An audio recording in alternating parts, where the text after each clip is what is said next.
Então, eu comecei fazendo direito, né? Eu fazia direito no Instituto de Direito Público. Eu fiz 2 anos de direito. Depois que você já tinha sido eleito vereador? Não, antes até. Antes? Eu comecei em 2016. De 2016 a 2018 eu fiz direito. Você não tinha interesse em vestibular, mas depois você mudou essa cabeça. Porque eu mudei isso, foi de 2010 para 2011, né? Que foi quando eu tive aquele professor. Aí eu comecei a estudar, etc. E aí em 2016 eu passei para direito.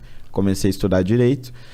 Só que o que aconteceu? Eu gostava muito mais das matérias de história do direito, filosofia do direito, e as matérias de direito penal, exceto direito constitucional, etc. Eu não gostava muito. Aí eu parei para pensar, eu falei, olha, eu sempre gostei de dar aula, né? Sempre tive isso no meu íntimo.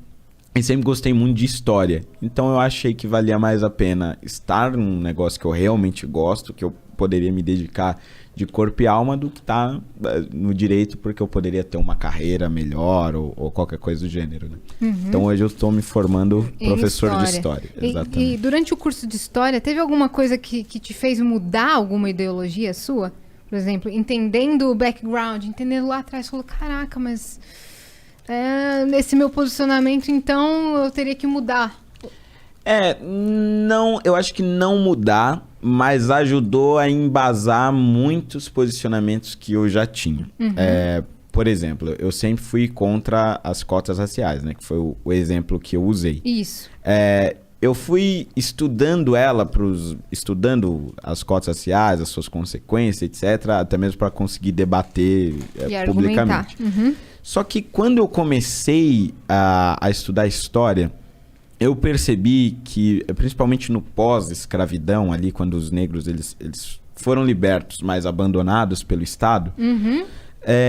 Eu percebi que muitos daquelas pessoas, e quanto mais eu comecei a especificar a minha pesquisa, eu percebi isso mais profundamente, muitos negros eles deixaram de ser contratados porque não haviam sido preparados para a liberdade, né? Para o mundo capitalista, onde você pode ser contratado e ser demitido e você não é propriedade de ninguém.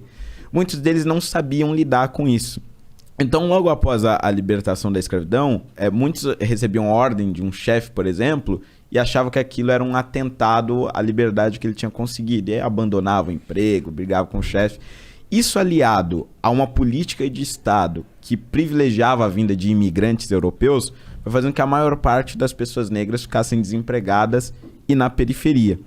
Então, qual é o meu ponto dizendo tudo isso? Além do processo de miscigenação que a gente teve no Brasil, com negros se casando com imigrantes, tendo seus filhos, etc., e da gente ser o país provavelmente mais miscigenado da América Latina, mais misturado, o meu ponto é que o grande problema do Brasil hoje, ele é social. E se você conseguisse resolver o problema social, você diminuiria, não acabaria, mas diminuiria drasticamente a desigualdade. O racismo, né? O problema do racismo e da desigualdade racial. Então hoje eu defendo mais enfaticamente, eu acho que mais do que combater a cota racial, por conta da faculdade de História, eu defendo a cota social.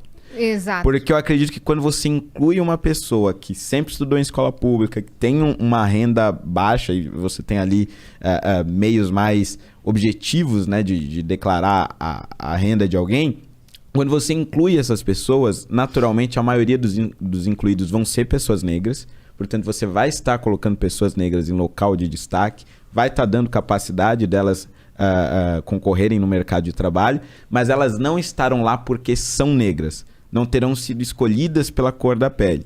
E eu acho que isso faz uma diferença fundamental. Uhum. Né? Então, hoje eu sou um grande defensor das cotas sociais, mais do pelo que um ponto grande... de partida. Exatamente. Né? Até porque pode acontecer numa seleção de cota racial pura e simples de um filho de um cara rico, né? Tipo assim, o filho do Pelé tem mais oportunidade que a minha filha... Entende?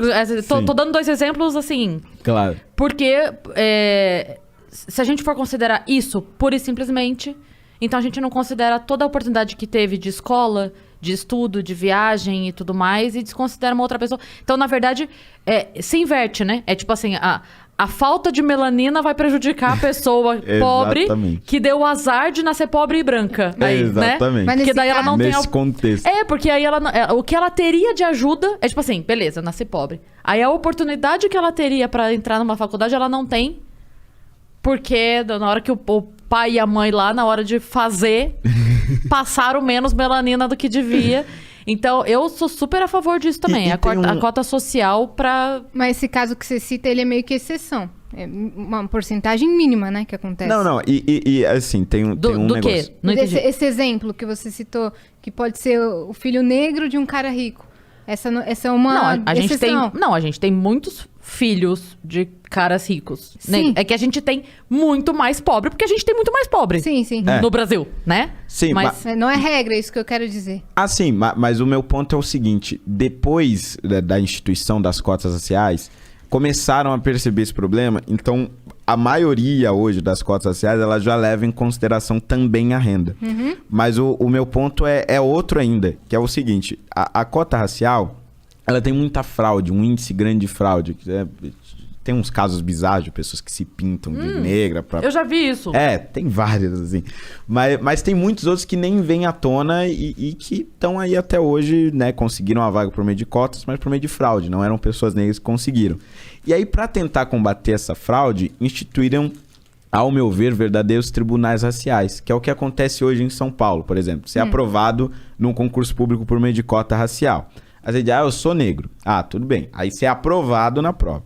Para você assumir o seu cargo, no caso das universidades, para você assumir a sua vaga na universidade, você antes precisa passar por uma comissão formada por 5 pessoas negras que vão dizer, pela grossura dos seus lábios, pelo tipo do seu cabelo e pelo tom da sua pele, se você é realmente negro. Isso é muito parecido com o que acontecia no nazismo, muito parecido com o que acontecia na África do Sul, na época do Apartheid, nos Estados Unidos, na época do Jim Crow. Então, acho que as cotas raciais, ela cria este outro problema, que é o seguinte. Pessoas que foram submetidas a uma vida de racismo, chega na hora de entrar na universidade ou na hora de se aprovar no concurso público, são submetidas a uma humilhação, porque é uma humilhação você ter que ir na frente de alguém que vai dizer, que vai ficar olhando o seu cabelo, vai pegar uma paleta de cores e vai ver se você é negro o suficiente para entrar na vaga. Quer dizer, eu acho que são consequências terríveis que, ao meu ver, acabam piorando o problema do racismo.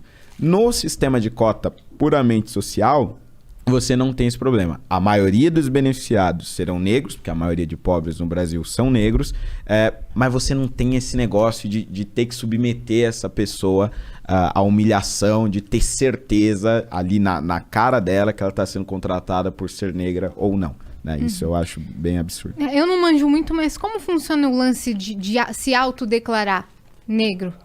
Quando você não tem a aparência que você falou que julga. Então, era assim no início, né? No início do processo bastava a autodeclaração. Você dizia, nos termos da lei eu me autodeclaro negro ou pardo ou índio, etc. Só que o que aconteceu? Como o índice de fraude começou a ser muito grande, incluíram uma espécie de verificação da autodeclaração, que seria essa espécie aí desse tribunal. Eu não sei o nome oficial disso, eu não sei se é uma comissão de verificação racial, eu não sei o nome, mas é um verdadeiro tribunal racial. Então, porque o índice de fraude ficou muito grande, e aí para realmente você conseguir evitar isso, criaram essas comissões. Mas tem uns casos bizarros, por exemplo, no Instituto Federal do Pará, entre 2016 ou 2017, um desses 2 anos, ele lançou um edital em que ele foi além.